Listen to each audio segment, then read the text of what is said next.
What is it like to be Dean Research? Today, we are here with Associate Professor Min Tay. Hello, Min. How are you doing?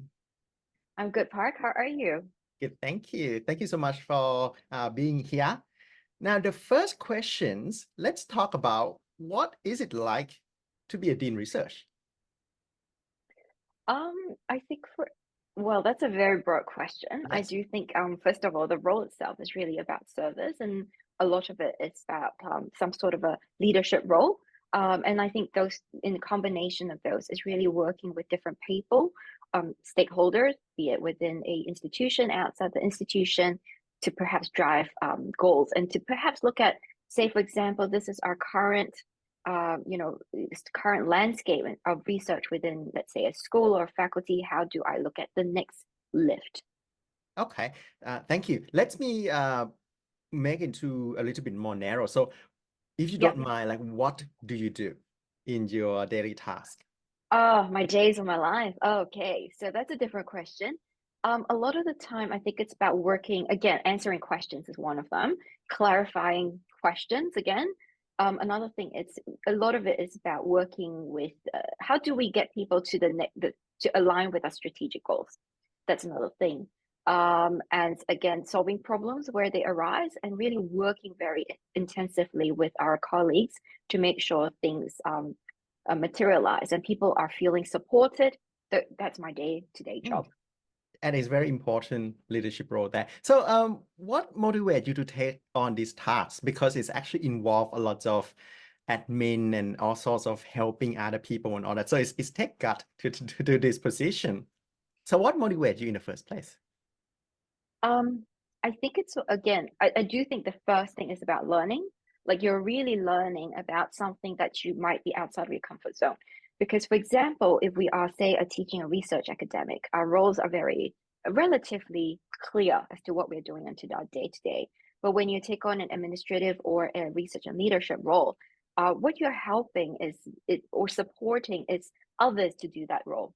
And you will see it from a different perspective as to why certain things work and why certain things don't work, and what are some of the initiatives and perhaps mechanisms and feedback to create maybe a more systemic wide change as opposed to just, I'm here to do my work and I could support myself relatively well. But from a broader perspective, why do things happen the way they do? And it also gives me a very clear appreciation around the national landscape and again some of the global challenges that we will encounter, especially perhaps in business and law research. Right. That is a very good point. Can I please explore more in terms of, say, what would be some of the value or the learning point that you have mentioned that you and other learns from, say, being a dean research?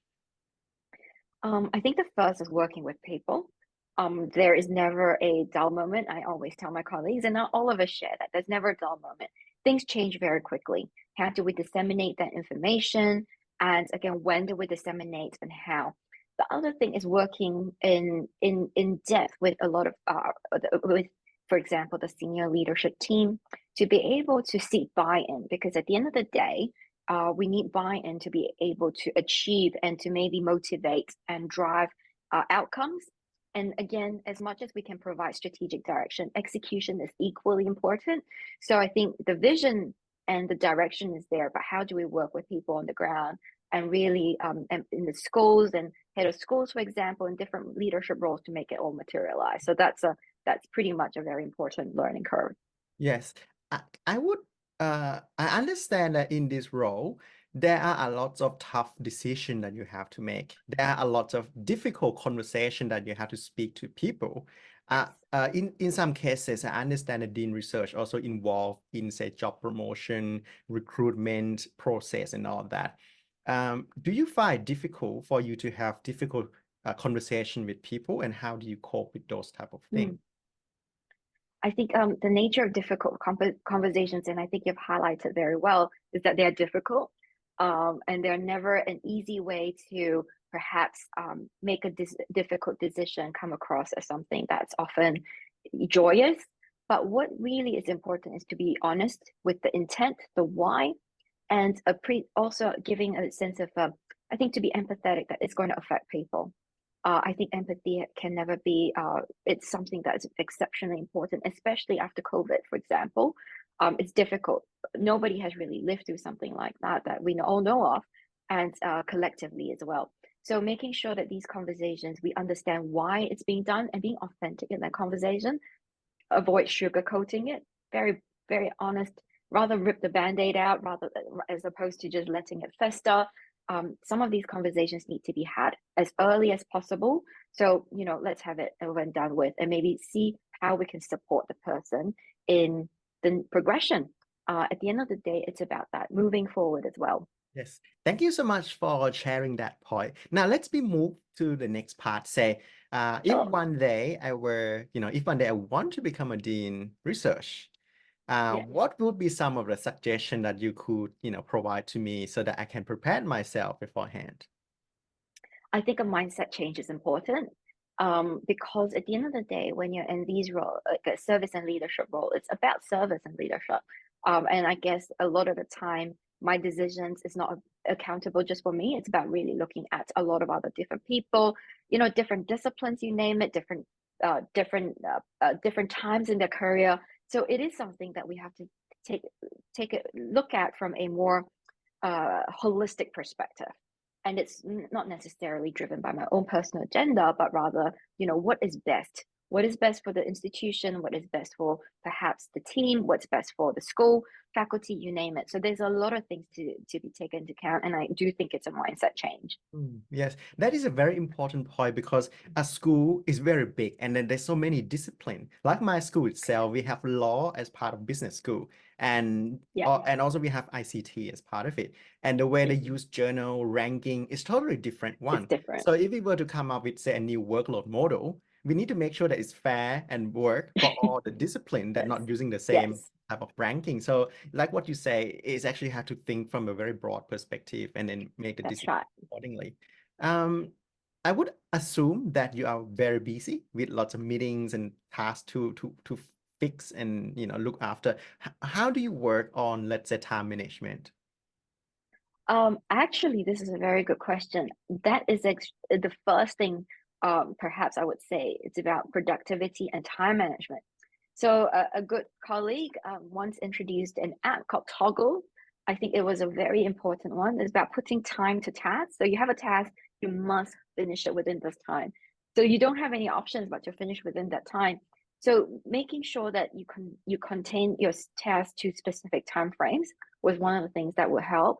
And okay, and blocking out times within the day or the week or the month to make sure that I have either thinking time, writing that research grant that is very much due. Again, publications, amongst other things. There are so many things that needs to have some block time to be able to resolve. So you make sure you put that in your diary and your calendar. Again, using apps to perhaps support you to help you realize that time is running away. How do you put time to task? I think those are some of the things that it's helpful. Thank you. That is very good, interesting in terms of the app that you suggest that could help.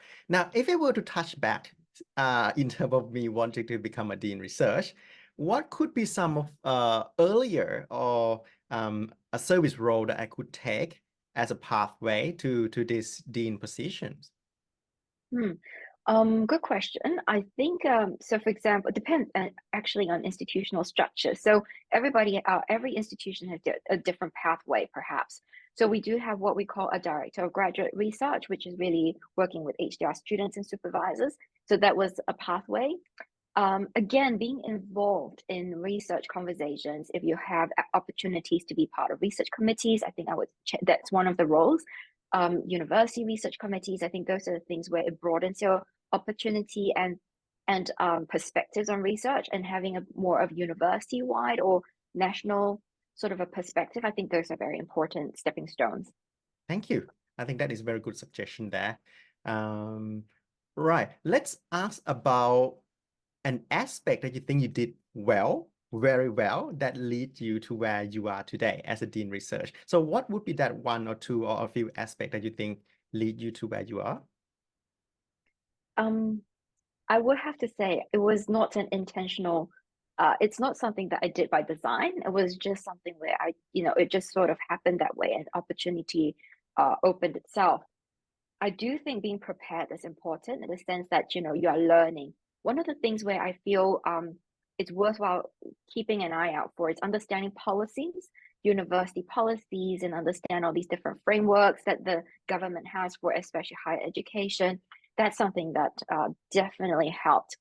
Again, understanding, let's say, having an appreciation of, say, journal rankings, strategies around that, why you do certain things that you do.